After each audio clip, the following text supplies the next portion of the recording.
Hello and welcome again, ladies and gentlemen, to another episode of the MMA Gateway with me, your host, Marley Dawkins. As we begin the show, to the walkout music from the one, the only, Fedor, the last emperor, Emelianenko.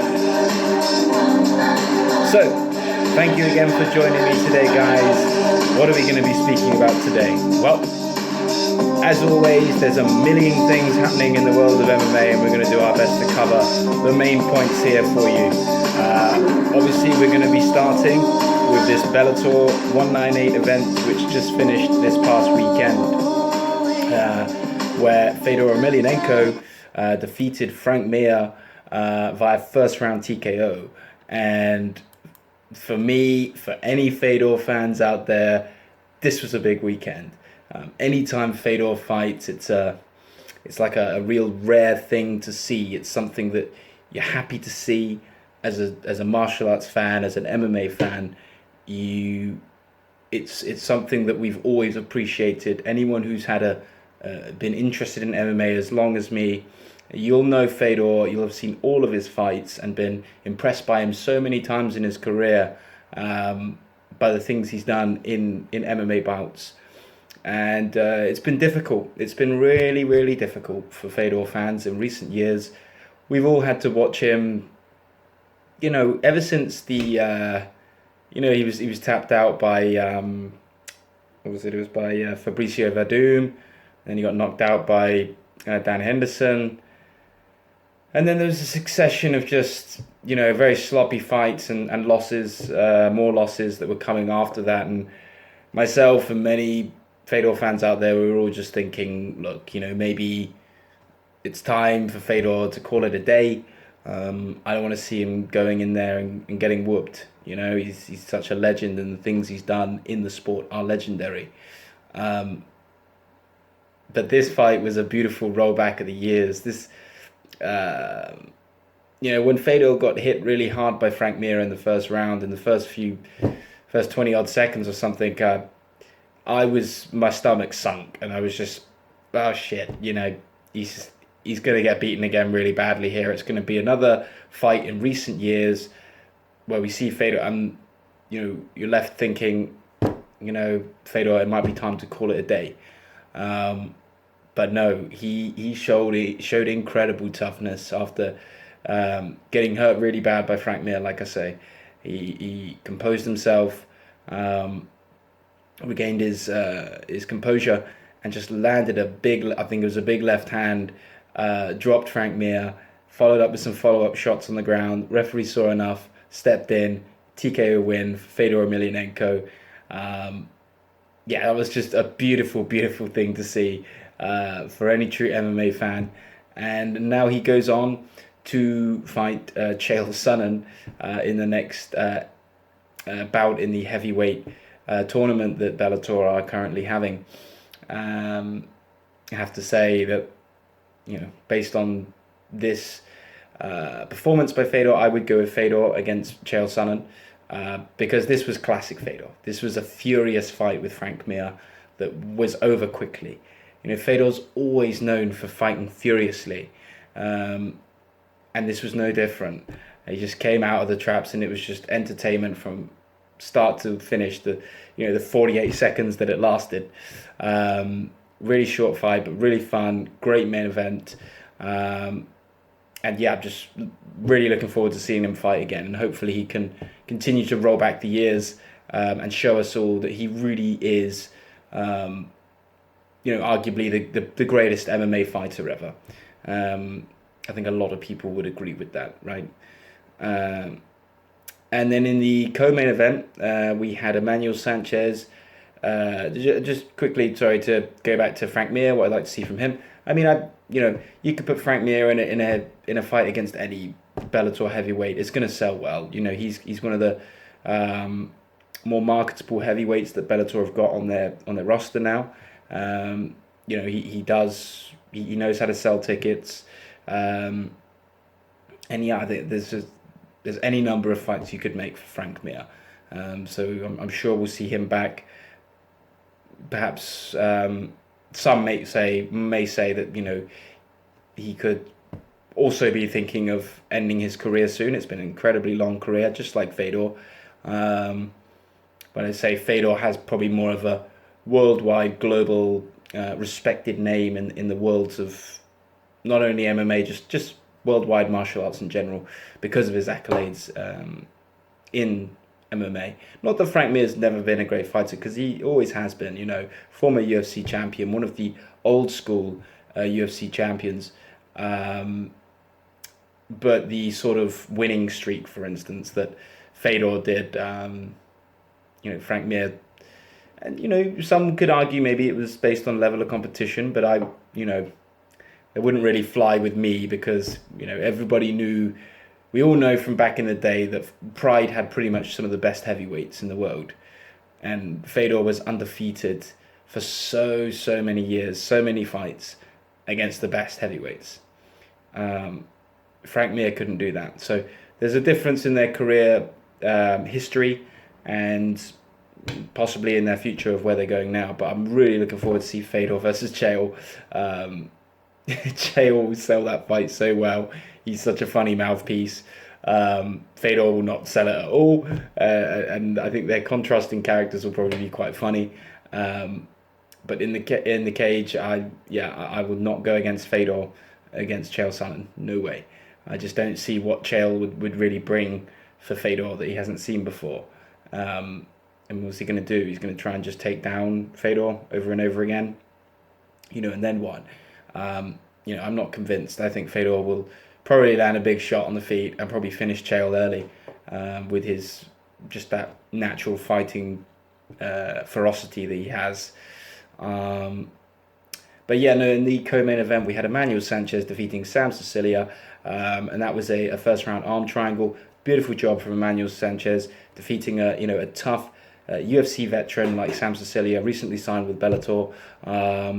And yeah, Emmanuel Sanchez showing his quality as a professional fighter. So we'll see where he goes from here. Before that, we had Rafael Lovato Jr. defeating Gerald Harris. Again, another submission, another early submission, first round armbar submission there from Rafael Lovato Jr. So again, just beautiful. I always enjoy watching beautiful jiu-jitsu. And again, that was a lovely submission there.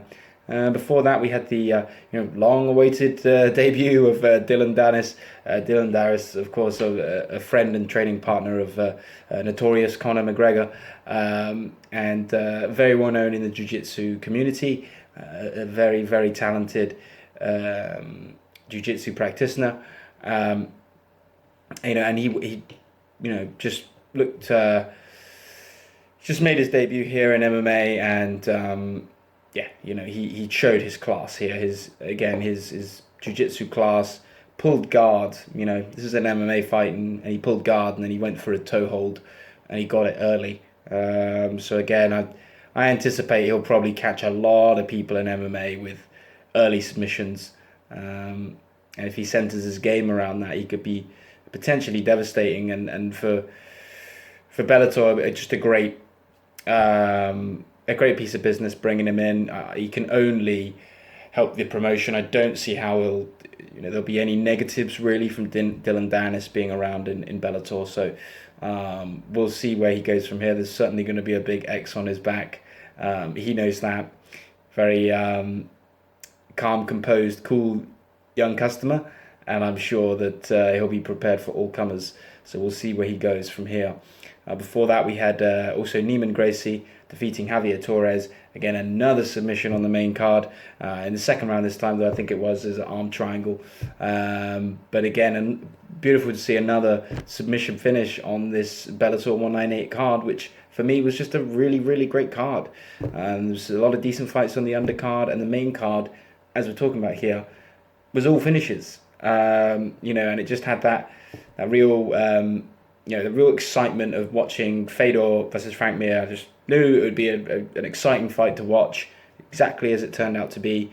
And then, just all the great finishes on the main card and Dylan Dennis' debut, etc. So, I'm very, very happy with this Bellator 198 card.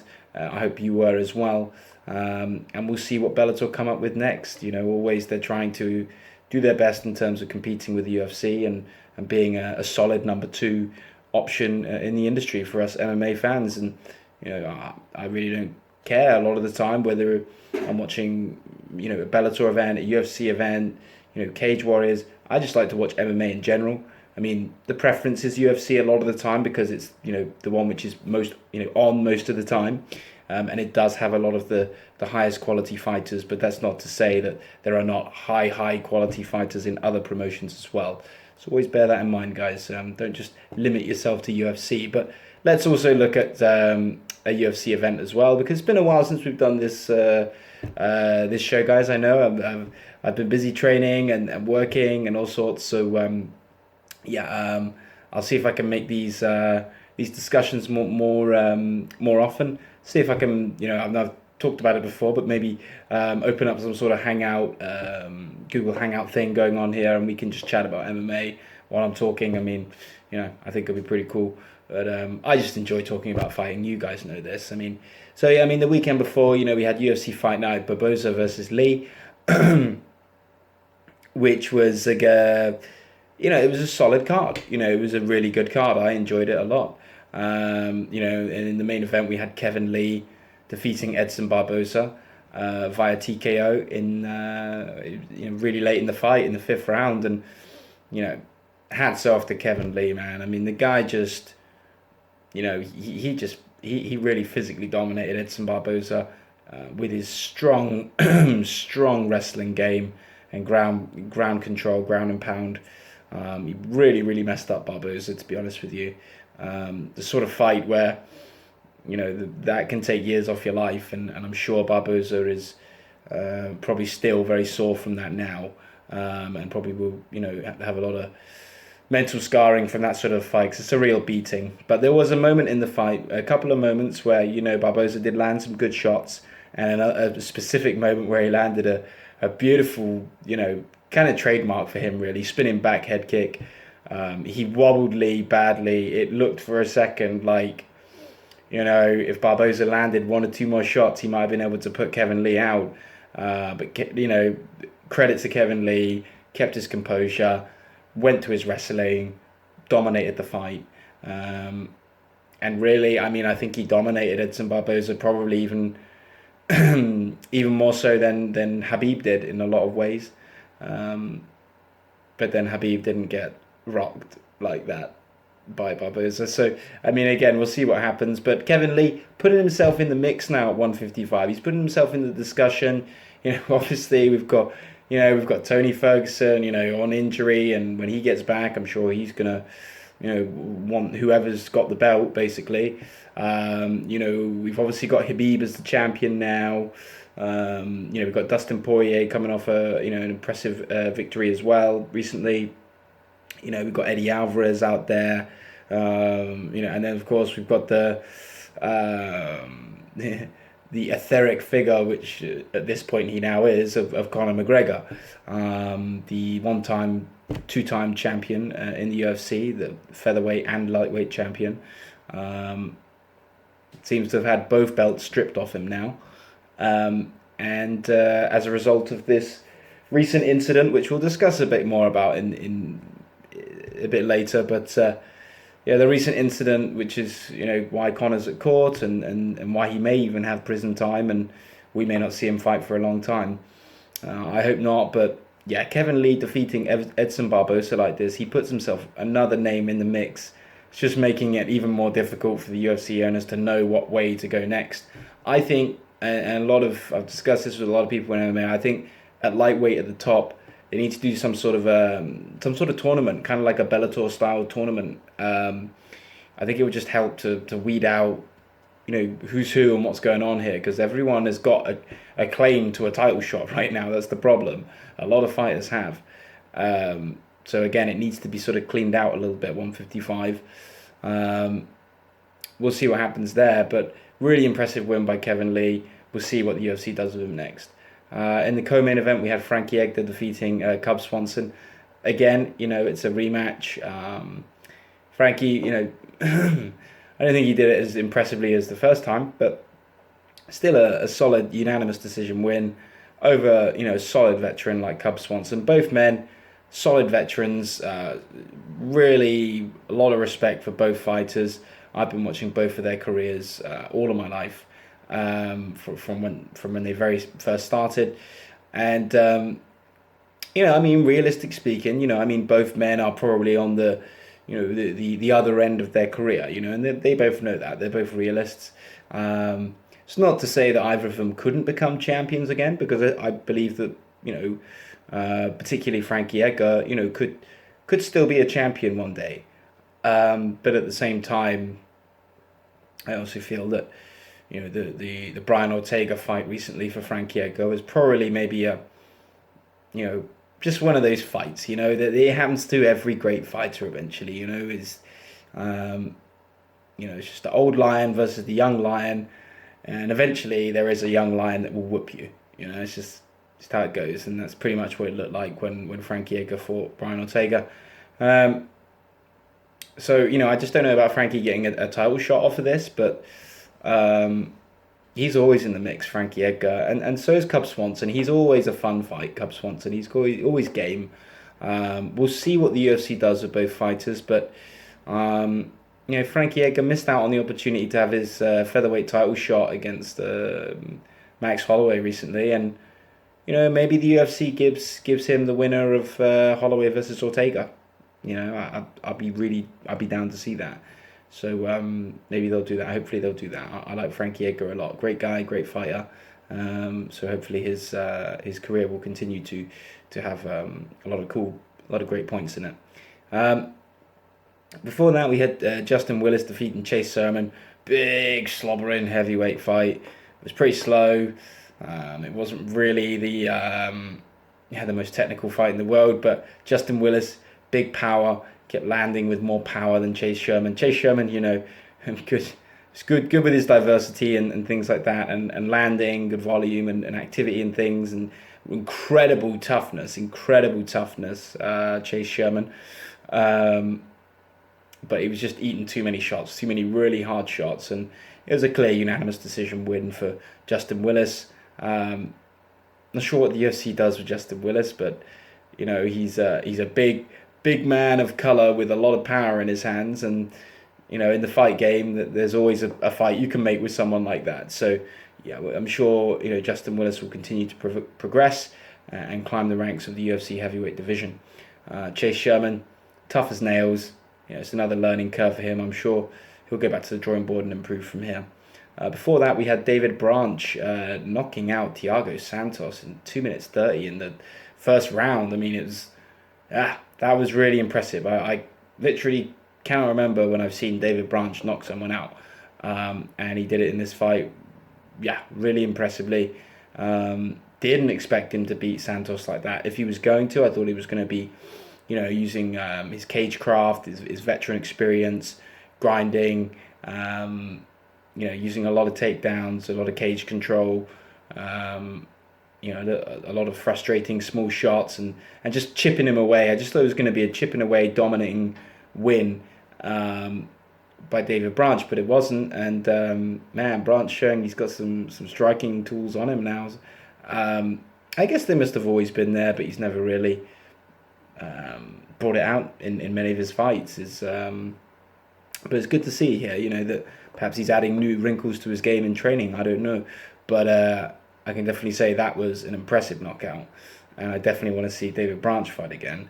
So, let's not get too excited here, but he's certainly, let's just look at it this way. I mean, he's lost to Luke Rockhold in the UFC. Losing to Luke Rockhold is not anything to be ashamed of in the middleweight division in the UFC. So, David Branch, you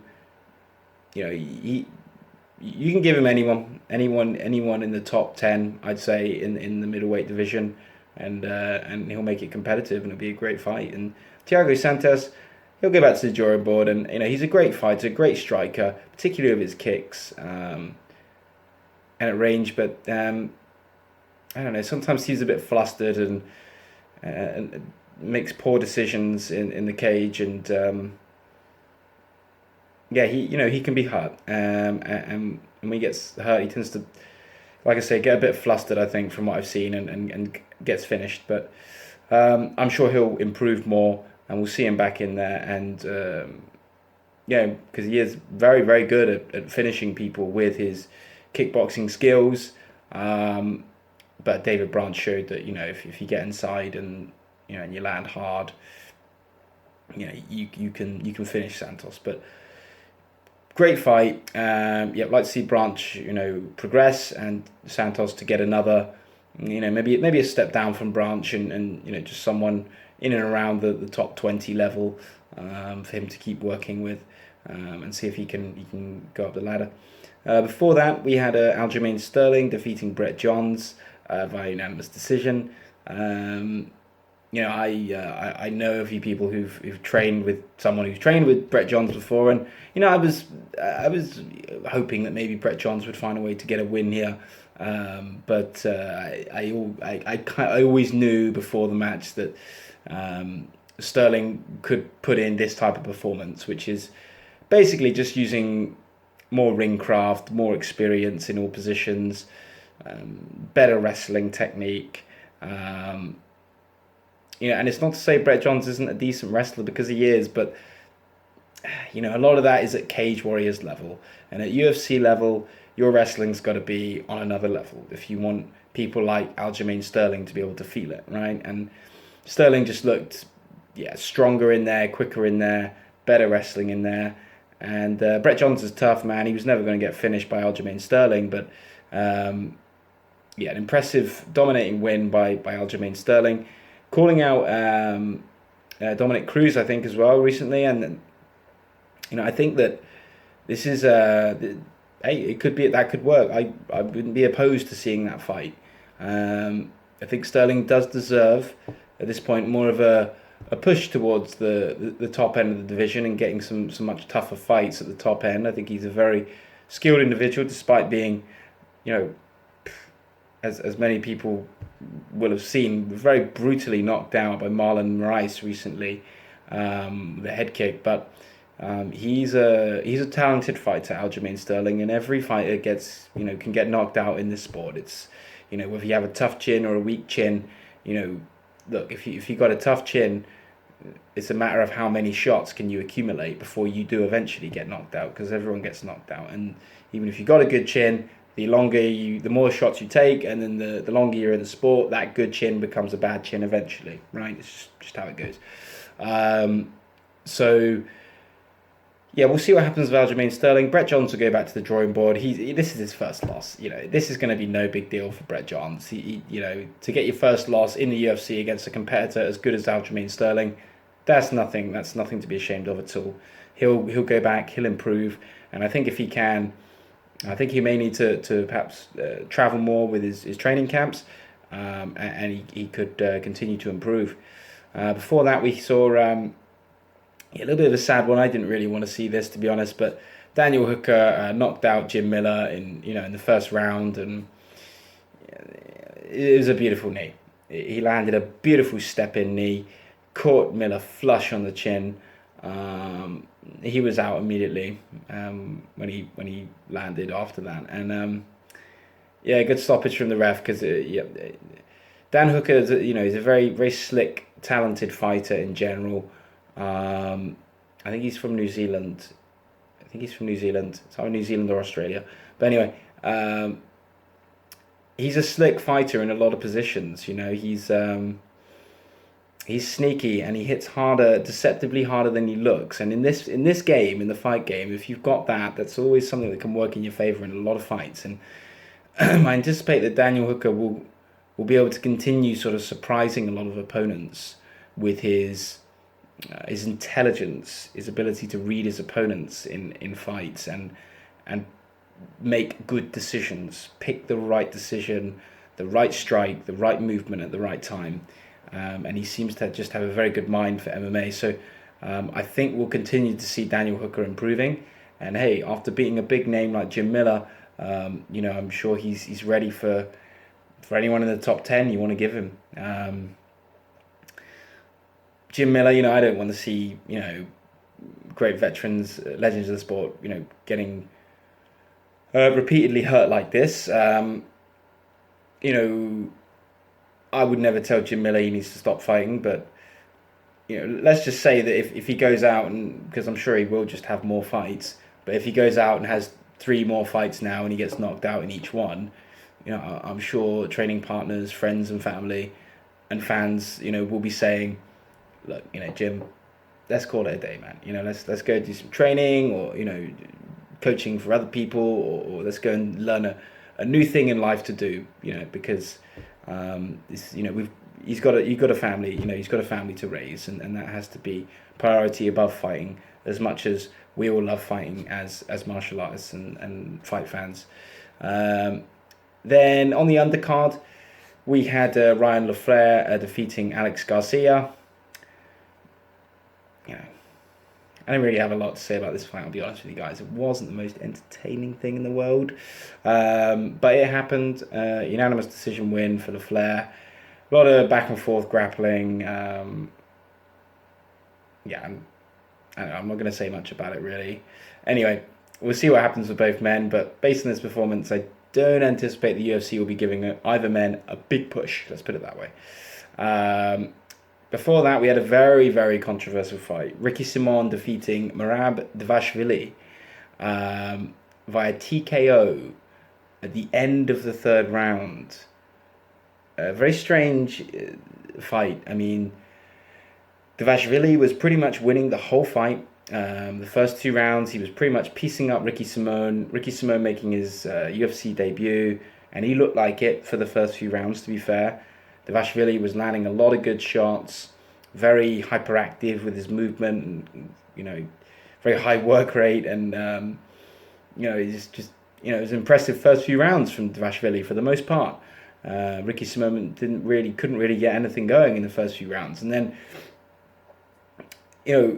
towards I think it was like the last 2 minutes in the 3rd round, Dvalishvili goes for a takedown, and Ricky Simon just sits on a guillotine and reverses Dvalishvili on the ground, gets him pinned on the floor on his back, and just gets top mount and just really cinches in a 1-arm guillotine. And Dvalishvili was, his face was going pretty red, and he was shaking his legs all over the place. And then, and there was a couple of moments where, the referee and a couple of people viewing, and me myself, I was, is he out? I'm not quite sure. I've seen similar things in training, like where a guy's out for a second, then comes back, and it's like, wait a minute, what happened then? And then the horn came to an end, and I think most of us generally thought, okay, well, that's probably a unanimous decision or split decision win for Dvalishvili. And then the referee actually called the fight off because he deemed that Dvalishvili was actually out. Which actually, after the bell, the final buzzer went off in the final round, Dvalishvili his head did bounce off the canvas, and he did look a little bit spaced out for a second. He could have been out. He said he wasn't out. His camp says he wasn't out. It's hard to tell with these situations in the sport, but it's tough for referees. Referees got to make those second decisions, and it's easy to make a mistake. I feel that the referee did make a mistake here. I feel that that if Dvalishvili was really out, I think that there would have been a lot less movement from him. Just based on my experience of what people do when they're out. There were moments before the legs flipping out that maybe he looked half out for a second, and right at the end when his head bounced off after the end of the round. So I can understand what the referee's thinking, but from my perspective, he survived. And he won the first 2 rounds, and you got to run this fight back as far as I'm concerned. I can understand the perspective of the referee, because definitely there were some moments where he did look out. So I don't begrudge the referee for making this decision, but I personally feel it was the wrong decision, and I would like to see a rematch there. And I do think Dvalishvili would probably win in a rematch. But again, we'll just have to see what the UFC do with both men. Easily the most controversial fight ending, not only of the night, but of quite a while, really, that I can think of. So, yeah, be looking forward to seeing that run back, that one. Before that, we had the legendary Sia Baharazada stepping in the octagon, emerging from the deserts of Afghanistan after again a long time away from the sport, doing whatever he's doing, and he just comes in and just defeats Luan Chagas. Just a beautiful finish, a beautiful sequence. He just this push kick to the body. And you just saw Chagas just feel it immediately. He just comes right down, and as he's coming down, Baharazada lands a big uppercut. Man, it was a beautiful technique, and again, really goes to show why Sia Baharazada really is a top fighter in the UFC. You got to give this guy more opportunities, because I really do feel that he will. He is one of actually the best fighters in this weight class, in this welterweight division. I think he could defeat a lot of fighters. I really do. A lot of people in the top 10, I don't think would necessarily be ready for someone like Sia Baharazada because he's got such great experience. He's got incredible decision making and ring craft, and incredible power in his strikes, incredible power. And you see it on all of his opponents' faces when he cracks them a few times. They don't want none of that, And I want to see Sia Baharazada get a big push in the UFC. So I'm just really hoping now that he doesn't just disappear again for a few years. I would like to see him staying in the UFC and fighting more consistently. So maybe we can see him fight, 2 or 3 times this year. That would be great. I'd love that. And yeah, we'll see if he gets a big push from here. Luan Chagas will go back to the drawing board, and we'll see what happens with him. Before that, we had Corey Anderson defeating Patrick Cummins. Unanimous decision. Great win by Anderson. Probably quite embarrassing for Patrick Cummins, to be fair, because, pretty much the best thing he's known for in his game is his wrestling. He's not particularly great anywhere else. And Corey Anderson, pretty much dominated him with more clinical striking and with, a very imposing wrestling game. He took down Cummins multiple times throughout the fight. Really impressive, dominating win. Both men needed a victory here, really, but Corey Anderson back on the right track, and he's a young light heavyweight, and I'm sure he'll continue to progress from here. I think he'll progress nicely from here. Then before that, we had Tony Martin defeating Keita Nakamura by unanimous decision. And that was another great fight. It was a great opening fight there. Tony Martin putting in a solid performance to finish the always tough veteran Keita Nakamura. So that was UFC Fight Night. Barboza versus Lee, guys. Very great card. I enjoyed it a lot. Now, before we wrap up here today, let's just have a little brief chat about. Let's have a look at the Conor McGregor situation. Now, I haven't discussed it, have I? But ultimately, what's happened is what's happened. Many people think it's a publicity stunt. Many people think it's a serious thing, and the UFC is very angry at Conor, and I'm a bit on the fence about it. I think there's a little bit of both going on. I think that the UFC did want something to happen and, sort of play up to it to sell tickets to make, a potential Conor versus Khabib fight just bigger. It's just part of the fight game, isn't it? We've got to promote this. But then a part of me is also just like, well, yeah, maybe Conor did go a little bit too far, a couple of fighters getting injured and getting, 3 odd fights getting pulled off the card. And now, Conor McGregor's in danger of going to prison, and we'll see what happens here. But it's a bit of a sideshow at the moment. I really hope they make Conor versus Khabib. They have been talking about it. for a long time, to be fair. And after this recent situation where Conor and his boys were smashing up the coach, as we've all seen, you've all seen the footage by now. If you haven't, I mean, just, I don't know where you've been living, but if you haven't seen it, just go and look at it. It's on YouTube. You can catch it anywhere. Artem Lobov was kind of getting bullied by Khabib and his boys, and Conor seemed to react, and turned up with his boys and smashed up Khabib's coach and injured fighters, throwing trash cans and dolly cameras and all sorts. And yeah, it was a messy scene, but certainly will serve to sell the fight more for the UFC in the coming future.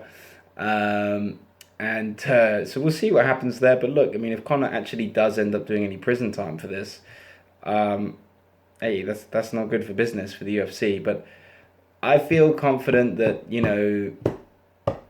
charges may get dropped, and there'll be some charges and some fines, but ultimately he'll be able to fight against Khabib, and I expect it could be later this year. We will hopefully get to see that bout, because that's the one to make now. I mean, at lightweight, that is the money fight to make. There's nothing else to do other than that. I mean, there's many other combinations for people who deserve a title shot, as we've discussed: Kevin Lee, Ferguson, Alvarez, Poirier. I mean, they've all got the rights to say that they should have a title shot, but the money fight for now is Khabib versus Conor. I hope they can really make it. Other than that, guys, I mean, let's look for what's coming up really this next weekend. I mean, it's a bit of a quiet period here for MMA, so I thought that's why I would make this video as well, to give you guys a little something to watch while you're bored. Yes, we got Invicta FC coming up on May 4th. So that's I like watching Invicta just because I like MMA. I don't care if it's all women or all men or what promotion it is. I just like a set standard of skill to come through in the fights, which is why, yes, watching UFC and the bigger promotions, you tend to see the better class of fighters. But Invicta's got some excellent female fighters. So yeah, if you're interested in tuning in, I suggest you watch that, guys. Some good fights on there. There's Sarah Kaufman versus Katerina Lena. You've got Julia Avila versus Machia Allen. Pearl Gonzalez versus Barbara Accioli. There's a lot of decent little fights on there. So I'll be looking forward to seeing that. And then again, we've got another weekend of no action in MMA, really. But then May 12th weekend, we've got Bellator 199. We've got Ryan Bader versus King Mo. Also John Fitch versus Paul Daly on that same card. So that's gonna be fun, right? I mean, we'll all be looking forward to that. That's a great Bellator card. But that same weekend, we've also got UFC 224, Nunes versus Pennington. I think it's a great fight. I really think Raquel Pennington has got a great shot here, beating Amanda Nunes genuinely. And yeah, I mean, we'll have to see what happens there, but that's not one that is easy to call as far as I'm concerned. And also we've got some other great fights on that card as well, like Jacare versus Kelvin Gastelum. That's a great fight to see, definitely. We've got Mackenzie Dern back in action against Amanda Cooper. That'll be interesting to see. We got Elizeu Zaleski versus Sean Strickland. I think that'll be a great little fight. John Lineker versus Brian Kelleher. That'll be cool. Alexei Oleinik versus Junior Albini. That'll be some heavyweight fun there. But yeah, a decent card, but really, I'm looking forward to the Kamaru Usman versus Damian Maia fight card coming up on the 19th of May. That's a great one coming up. That's a particular one standing out for me. And of course, the UFC Fight Night Liverpool, which I probably am going to be attending myself, and obviously with Darren Till against anybody. I mean, it's going to be Wonderboy Thompson at the moment, but I don't know, I just have a weird feeling that Thompson's not going to end up making it to that fight. Yeah. And then it'll have to be a last-minute replacement for Darren Till. But hopefully not, and we will get Darren Till versus Stephen Wonderboy Thompson on the 27th of May, because that will be insane. I really, really want to see that fight. Then we got obviously we got UFC Fight Night Utica coming up as well on the 1st of June. Some decent fights on there, and then a big one on June 9th for UFC 225 Whittaker versus Romero 2. Also, if you want tickets for that, guys, look in the description below, because there's a post where you can order tickets for that event. So feel free to do that if you want to go to that one. I also might be going to that one. We've got Whittaker, Romero, we've got Dos Anjos, Covington, CM Punk, Michael Jackson. CM Punk, Michael Jackson just sounds weird, doesn't it? We've got Holly Holm in action against Megan Anderson, and Overeem versus Blades. We've got Pettis versus Benavidez. Gadella versus Esparza. There's a lot of really good fights on that UFC 225 card on June 9th.